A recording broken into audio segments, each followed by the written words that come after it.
Greetings everyone, it's time for a video. In this one I'm going to talk about this Tekton 10-piece Crowfoot wrench set. It's 3/8" drive, it's metric sizes. The part number is, for Tekton, is 2580. I picked these up not too terribly long ago, actually about a week or two ago. I got them off Amazon, but there's other places that sell them. In fact, there's a bunch of spots that sell this particular set. If you go search for Tekton 2580, there's a little part number there. I also picked up a GearWrench Crowfoot, and there's a reason for this that I'll talk about later. And then I already have a set. This is a Harbor Freight Pittsburgh Pro set, which I'll talk about these a bit later. But the primary focus is this Tekton set with a little bit, and we'll talk about this GearWrench one too. So, as I said, I picked these up on Amazon, roughly $21, $22. Most of the prices vary, but they're around that area. I've seen one place sell them for about 15 bucks, but with shipping it ended up being about the same. So I ended up picking these up, but you can find them all over the place. This is how they come. It's this is the packaging. It's fine. It's supposed to hang up, but then if you notice though, there is kind of a packaging cell. They're kind of flopped all over. There's a socket rail. They come on and they've all popped off. So it's kind of too bad. It's the way it is, but they could probably do a slightly better job, or maybe this is an indictment of the socket rail itself. I don't know. Can't really say. So these are made in Taiwan, as pretty much many things in Tekton is. They have the sizes, of course. It's a 10-piece. They have a lot of skipping, so 10, 11, 13, 14, 15, 17, 19, 21, 22, and 24 millimeters. Of course, as I said, all metric. They're 3/8" drive. Of course, they talk about being heat-treated carbon steel. They have a chrome finish, the shiny polish that people seem to like. I'm fine with it, but I kind of prefer the more of the matte finish, but that's what it is. They claim to have a lifetime replacement warranty. So, first off, before we go too deep into these, let's talk about what a Crowfoot wrench is. And as you can tell, and I'll pull this GearWrench out real quick just to show you, it's kind of like a wrench, but it seems to be kind of abbreviated. Seems to be a little bit odd, and you would have something like this, but there is a reason for it. Let me see if I can dig out another wrench so we can compare real quick. And yeah, so this is a GearWrench SAE 11/16, and I'm only using this just to show. So it's like somebody takes a wrench, a standard open-ended wrench, and just whacks it off.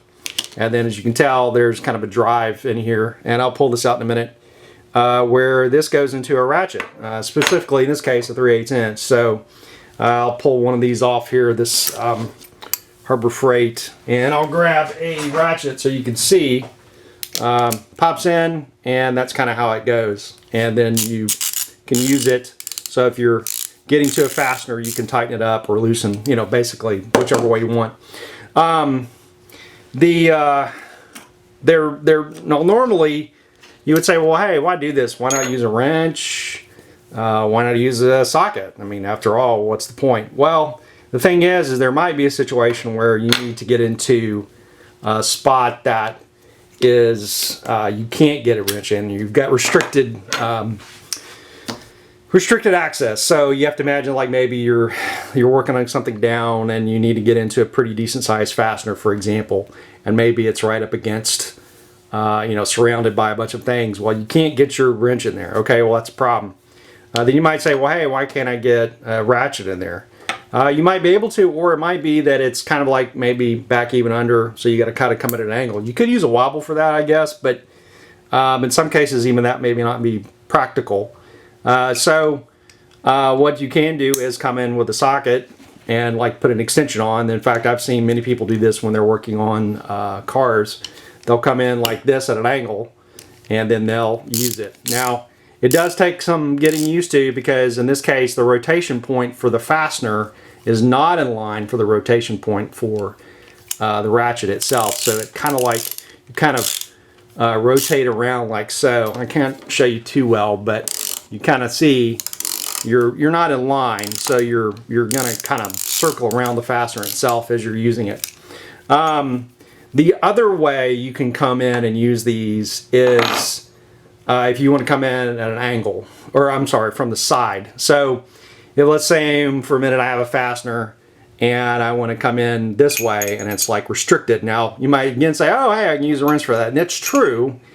But sometimes you need to do other things, like I don't have a torque wrench handy because, but that's one of my main use cases is, all right, sure, I use a ratchet to or use a wrench, sorry, to get off the fastener, but I need to use a torque wrench to torque something down. Like suspension parts is one area I do that a lot. So you can't, if you get limited clearance where you want to come in with a big, thick, bulky torque wrench, and you need a socket, and you sometimes get restricted space where you just can't get the torque wrench in. So this is where a crow's foot comes in kind of handy, because you can put a crow's foot on and you have to assume for a minute this is a torque wrench, and you can reach in and grab your fastener, and then with maybe you got like this much space, you can come in and grab and then do what you need to do. Now the problem is, of course, with this is that you can only go so far before you're hitting on something. So in my case, like I'll do it on suspension parts like bolts or nuts for, I don't know, ball joints or knuckle or whatever, and you'll start hitting a component. So then you have to go pull it off and rotate it back around so you can get back on, and you can keep torquing down until you reach the appropriate torque spec. So it's not ideal, and in this case, this style is called the flare nut style, and it's really meant more for fuel lines. That's the intent. Now you can use them for all sorts of cases, but they get to be a pain. So that's this one style. Now this style is more of just the open original crow's foot that people are mostly used to. Like I said, it's like a wrench that's just whacked off, and you have a drive on it, and in that case, that's a lot of the motivation why I bought these. I wanted more of a traditional style as opposed to the flare nut, and it just gets to be a drag having to lift it off, swirl it back around, and put it back down. With this, you can come in, and sure, I still have to go and rotate it, but I don't have to lift. It's a lot quicker. It may seem to be kind of a silly reason to do it, but given the price and everything, these aren't expensive. Like I said, $22 for this. And for me, it's just, partly time and convenience. That's why I picked it up. So there's another style, which I don't have, and I probably won't get because they're expensive, and they're kind of called a ring style.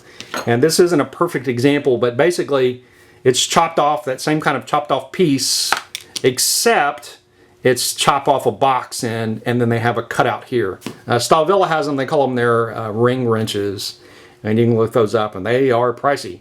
But they look to be kind of like pretty well made, and it's a 12 point. It's kind of a fascinating tool. You ought to check it out. I'll put a link in the description so you can see. Anyway, so that's kind of an overview of Crowfoot wrenches themselves. Let's go ahead and get into this set, and we'll talk about some of this in comparison to the others. Well, actually, before I do that, I'm going to say real quick, these are Harbor Freight. You actually can't buy these anymore. They have sets still, but now they've started pushing their Icon stuff. And this is a 10-piece set. I think I paid around 15 bucks. I also have an SAE set, which is practically the same except it has 2 less. And you can't find them anymore. They have a 7-piece, which is around 13 bucks. And this is just me searching on the site, so maybe there's some odd way to find them, but they don't have them anymore. So it's just kind of one of those things. Anyway, that's enough distraction and whatnot. So let's get into this set. Sub 4, 10 pieces, you can tell. Let's crack it open. Packaging's pretty basic. Very simple to open. Get your little rail. These things are out here, and you're done. The oddball thing about this set, and this is one of the complaints that many people brought up about it, is that it does not include a 12 millimeter. If you notice when I was reading out the parts, they said specifically it goes from 10 to 13. And I can see that as a complaint, honestly. I work on Hondas mostly, so for me, it's all metric, and I'm fine with that, and that's most of what I have. I have standard stuff, but I don't really use it much. But 12 millimeter, I won't say it's super common fastener, but it's pretty common. So it's kind of odd that they don't include it. Everything else size-wise is not bad, except the 11 is another one that's odd. I don't need it. It's not one I use. So I would say that the problem with this set is, I mean, realistically speaking, I really wish that they would replace the 11 with a 12. Then it would be a perfect set. Now, I've seen people complain about this set. The 12 is a big one, and I understand that. The other thing they've said is, oh, hey, it's just Taiwan. There's no markings for Tekton. But this is a Tekton set, even though it's got Taiwan and it's not marked Tekton, which is a little odd because Tekton usually marks their tools now with that. This is a Tekton set. So here's the thing though, if you actually go search for this, you won't find it. You will find, if you go to their site and you say, hey, they have a category called Crowfoot Wrenches, this will not show up. But if you search by the part number 2580, you will find it on their site, and they say it's no longer available. I don't know if that means it's discontinued or maybe they just don't sell it anymore, but you can find tons of these online. So it's just something that if you're interested in getting this, I would say it may be, it's something worth looking at. Now, their newer sets that they have aren't actually as comprehensive as this. I mean, they have like an 8 to 19, but it gets pricey. And the other problem is you can't really find it. Like, I haven't seen anyone who sells the newer stuff. They still have this. There's others like GearWrench has their set, and GearWrench's set is pricier and has fewer wrenches, which is kind of a downside. And GearWrench is fine, but I think quality-wise, I know Tekton, in my experience at least, is not any different in terms of quality. So it's just something to keep in mind that if you want to grab this, it's probably worth grabbing it now. So I'm going to go grab a pair of scissors, and so we can cut this out too, and then we can do a full comparison. Hang on a second. All right, I've taken this off. You just got to cut the thing and pop it out the back. Yeah, so I picked this up also. This is a GearWrench, Crowfoot Wrench as well. The part number is 81616. Now, like I said, GearWrench has a set. It's a 10-piece. They don't, but it's like 8 to 19. It comes in a little plastic tray. It's more money than this. It's like 43 bucks, so it's like double the cost. And honestly, I'm happy with the sizes. Other than the 12 millimeter, this is pretty good. I'm not really a fan of this plastic tray. I kind of like this, honestly. It's a little better setup. That said, we got this. So if you want to immediately compare, let's pick the 13. That's probably a good comparison. If I can get it off. There's an immediate difference that's noticeable, which is that this, I guess you could say, flange here where the drive fits is a little bit thicker. I don't know in practice if that makes a huge difference. Let's see if we put this in, say like so. I don't know that you would do it that way, but it works pretty well. And then of course you can always come in the other direction if you want to get, flatter. So that's fine. And then if you come in with this one, again, it's fine. And these lock in too. I've seen some people complain that they get some that they don't lock, but it's locked in there pretty good. And you can come in the other way. I don't know, practically speaking, if there's any difference between this. I mean, that gives you a little clearance. I don't know if it really means much, but that is the way it is. Of course, you can use these on an extension. This is GearWrench, and you can tell, you can come in like so and use them. And then similarly, the Tekton, same thing. And they're on there pretty solid. I don't really predict that this would fall off anytime soon if you're using it. And yeah, that's about it in terms of how easy or well they are to use. One thing that's nice is the size is pretty easy to tell. This is not etched, it's imprinted, stamped, I guess. Maybe, I won't say forged, but this will not wear off, which is nice, I have to say. I like that. Meanwhile, the GearWrench, which is kind of a negative, is definitely laser etched. This could, over time, I would imagine, actually wear off. And And let's see, I'll try to zoom in real quick. This is always problematic for me. Sometimes it doesn't work out too well, but we'll try here. And we'll see, hopefully you can see that. I'll try to focus a bit. You can see the difference between the two. The Tekton over here and the GearWrench here. GearWrench does have their, you know, they have the name on there. They have the part number, which is nice. And then they have 12mm the size. It's tiny, but it's visible. But I would say that there's a chance that this might wear off. In terms of finish itself, they're roughly the same. I will say I think the GearWrench is a little more, it's sharper. The edges, though they're not uncomfortable. I mean, they're still soft and rounded. So, and then that's kind of the same thing here for the opening for the wrench itself is that way. While the Tekton is more rounded and more, I guess, I mean, if you really want to say there's a difference, sure. But, you know, they seem to be just fine in terms of how they work. Let's see, and you know, the rest of them are all the same. You can see it gets really tiny down here with the 10s and then 11. And they even split and put the stamp for Taiwan and 10 and 11 and so forth vertically, because they probably didn't have enough room, or felt they didn't have enough room to put it on there and at least make it somewhat legible. So, and you know, everything's all the way up. Stamping's fine. I mean, honestly, it's what I would expect from a $22 set. But in practice, I'm sure these will be okay. I don't really anticipate there'll be any problems with them. This is rough here, though. That's kind of interesting in this little interface. It's almost like they couldn't polish there. I don't know if this one has that same problem. No, it doesn't. And the GearWrench itself is definitely smooth all the way around, so it's kind of interesting that it has that. This one has it a little bit, and then this one has tiny. It's almost like there's a when they're polishing, they're not able to actually get in here. I don't know if you can see that roughness. There's a roughness in here in this interface between this raised part and the actual wrench itself. So kind of a, I don't know, maybe quality control, or just they don't consider it important enough to get in there and polish, or I don't know. I don't really have an answer for that one. I don't really think it's a big deal. It doesn't bother me. I mean, again, given the price, this is the way they are. So,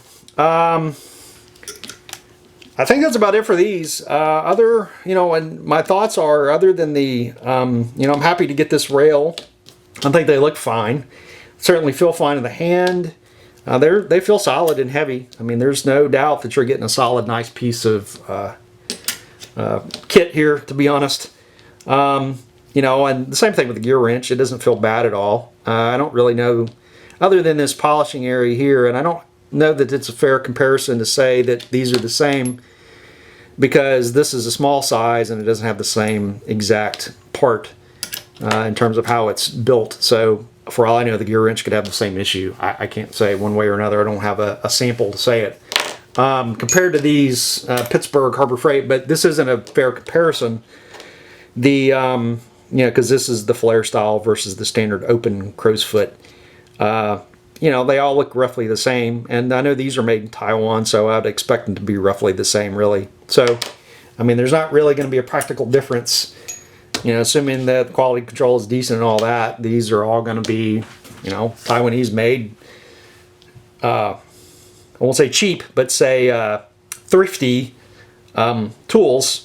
With decent quality and decent quality control. So all in all, they should be just fine. So that's about it for this video. I don't really have much else to say about it. And in summary, I think it's a pretty decent deal. It's a pretty good set. Other than that 12, and you can easily remedy that by picking up one of these. Now, I did pay roughly $10 for this. I think the price varies. I've seen some say 15, and for a single wrench, that's pretty pricey, but I use this enough to where I went ahead and decided to get it. Now, of course, the problem is I've got to find a place to put it on this.